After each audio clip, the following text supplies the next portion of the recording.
Himmatnagar collector કચેરીના પોળો હોલમાં સાબરકાંઠા જિલ્લા સૈનિક કલ્યાણ સમિતિની ત્રિમાસિક બેઠક જિલ્લા નિવાસી અધિક કલેક્ટર કૃષ્ણા વાઘેલાના અધ્યક્ષસ્થાને યોજવામાં આવી હતી। આ બેઠકમાં જિલ્લા સૈનિક કલ્યાણ બોર્ડની કામગીરીનું વિસ્તૃત પ્રેઝન્ટેશન રજૂ કરવામાં આવ્યું હતું।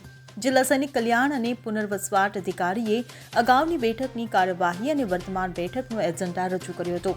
આ મહત્વપૂર્ણ બેઠકમાં સૈનિક વેલફેર બોર્ડના લેફ્ટનન્ટ કર્નલ, વિવિધ શૈક્ષણિક સંસ્થાઓના પ્રિન્સિપાલ અને અન્ય સરકારી કચેરીઓના વડાઓએ હાજરી આપી હતી।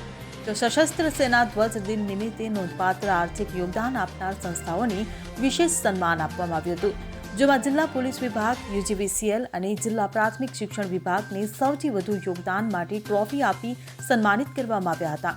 અધિક કલેક્ટર અને અન્ય અધિકારીઓએ આ સન્માન સમારોહમાં વિશેષ ઉપસ્થિતિ નોંધાવી હતી। Bureau report CN24 news.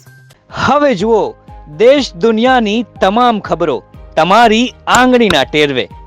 ઉઠાવો મોબાઈલ અને Google Play Store પરથી ડાઉનલોડ કરો અમારી CN24 ન્યૂઝ મોબાઈલ એપ।